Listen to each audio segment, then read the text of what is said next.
Alors déjà, c'est pas moi qui ai choisi ce voyage. C'est moi. C'est Santiago. Tout a commencé parce que Santiago, à l'âge de 3 ans, ne voulait pas lâcher sa tétine.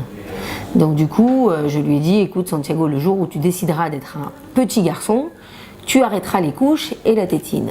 Et donc un jour, il vient me voir, une semaine avant, avant les débuts de l'école, il me dit, maman, ça y est, je suis prêt à devenir un petit garçon. Il a jeté sa tétine et arrêté les couches. Donc je me suis dit, ça marche. Moi, en tant que photographe, je me suis beaucoup intéressée aux rituels de passage chez les enfants. Et donc je me suis dit, quand même, il y a quelque chose à faire avec mes propres enfants. Donc à l'âge de 4 ans, à partir de 4 ans, je lui ai dit, quand tu auras 6-7 ans, tu devras choisir une épreuve pour devenir un petit homme. Ce sera à toi de le choisir. Ça sera ta première décision, ce sera ça. Et comme moi je fais le chemin de Saint-Jacques de Compostelle depuis une dizaine d'années parce que voilà, je suis tombée dessus et que en tant que photographe je prépare un autre livre et qui sortira en 2017, quand il était petit je lui disais je pars marcher sur le chemin de Santiago.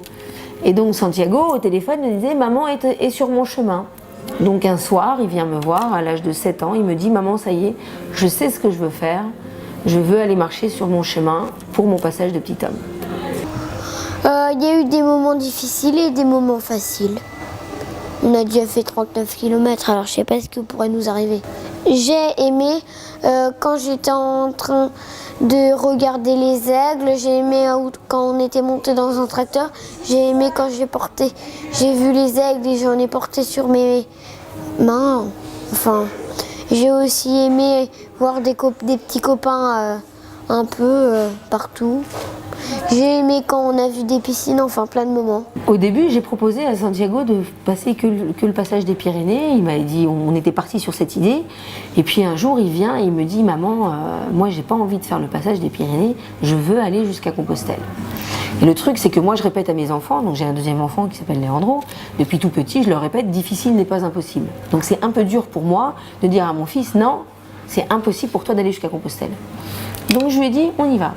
Et 2 semaines avant de partir, il vient me voir, il me dit, maman, 800 km, c'est nul. C'est comme si on faisait 999 km. Pour un passage de petit homme, je dois au moins dépasser 1000 km. Je me suis bien entendu dit qu'il n'était pas conscient de ce que représentait 1000 km. Mais pour moi, c'était impossible de frustrer mon fils. Donc je lui ai dit, on y va. Je serais prêt à recommencer même maintenant. Tu partirais tout de suite là? Oui, mais je prends un petit peu mes affaires, tout ça, mon sac. 1, 2, 3, 4, 1, 2, 3, 4.